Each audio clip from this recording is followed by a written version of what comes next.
ঈদকে সামনে রেখে ভোলার লালমোহনের কারখানাগুলোতে চলছে ভেজাল লাচ্ছা সেমাই তৈরির অসুস্থ প্রতিযোগিতা। অনুমোদন ছাড়া গড়ে ওঠা 10টিরও বেশি কারখানায় চলছে নোংরা ও অস্বাস্থ্যকর পরিবেশে সেমাই তৈরির কাজ।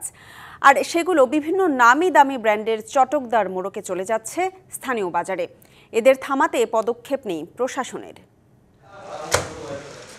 হাত দিয়ে পাময়েল, ডালডা ও ময়দা মাখছেন দীপ সুলতান লাচ্ছা সেমাই কারখানার কর্মচারীরা। সাথে বিভিন্ন ধরনের কেমিক্যাল মিশিয়ে তৈরি করা হচ্ছে সেমাই। ডালডা, ময়দা, তেল দিয়ে তো তৈরি করেছি। হাত পা পরিষ্কার নিয়ে করতেছি। আমরা নিজেকে কর্ম আছে দূরে করতে চেষ্টা করতেছি। ওটাই মানে আমরা রাখি ইজারে, পরে আবার এটারে আমরা এই সামান্য আবার একটু হাই হিট দিয়ে গরম তেল দিয়ে আবার তেল বানাইতে হবে স্যার।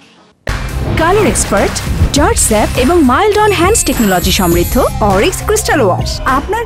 একইভাবে বদরপুর ও ফরাশগঞ্জ সহ আরও কয়েকটি স্থানে অনুমোদনহীন ডজন খানেক কারখানায় চলছে ভেজাল লাচ্ছা সেমাইয়ের রমরমা ব্যবসা।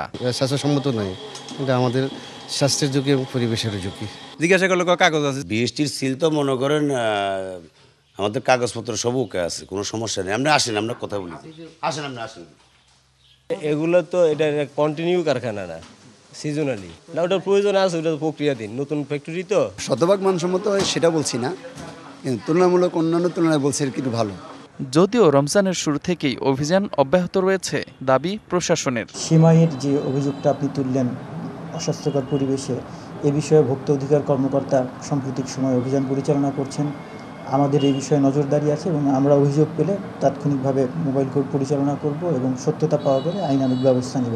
কারখানাগুলোতে স্বাস্থ্যসম্মত সেমাই তৈরিতে তদারকি সহ প্রশাসনের প্রয়োজনীয় পদক্ষেপ চান স্থানীয়রা।